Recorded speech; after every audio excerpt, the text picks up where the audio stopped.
சென்னை மற்றும் புறநகர் பகுதியில் கனமழை வெளுத்து வாங்கியது. எழும்பூர், அண்ணா சாலை, நுங்கம்பாக்கம், மெரினா, பட்டினப்பாக்கம், அடையாறு உள்ளிட்ட பகுதிகளில் மழை கொட்டி தீர்த்தது. இதேபோல கீழ்ப்பாக்கம், புரசைவாக்கம், மெரினா, பட்டினப்பாக்கம் உள்ளிட்ட மாநகரின் பல்வேறு இடங்களில் கனமழை பெய்தது. மேலும் சென்னை புறநகர் பகுதிகளான தாம்பரம், பல்லாவரம், கந்தஞ்சாவடி, பெருங்குடி, வேளச்சேரி உள்ளிட்ட பகுதிகளிலும் மழை வெளுத்து வாங்கியது. சுமார் 1 மணி நேரம் விடாது பெய்த இந்த மழையால் சாலைகளில் வெள்ளம் பெருக்கெடுத்து ஓடியது.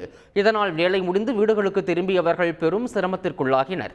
இருப்பினும் வெப்பம் தணிந்து குளிர்ந்த சூழல் நிலவுவதால் பொதுமக்கள் மகிழ்ச்சி அடைந்துள்ளனர்.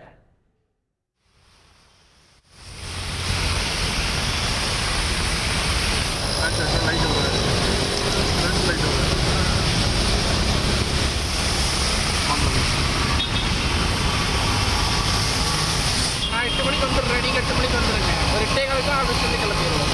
அந்த ரேலிக்கு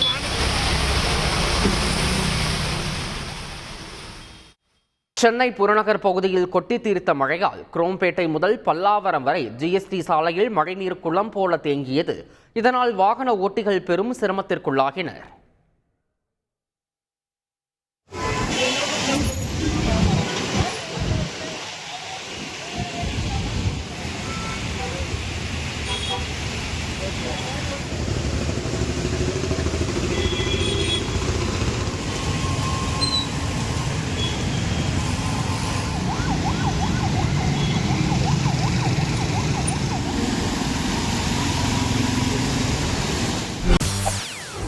செய்திகளை உடனுக்குடன் தெரிந்து கொள்ள உடனே சப்ஸ்கிரைப் பண்ணுங்க.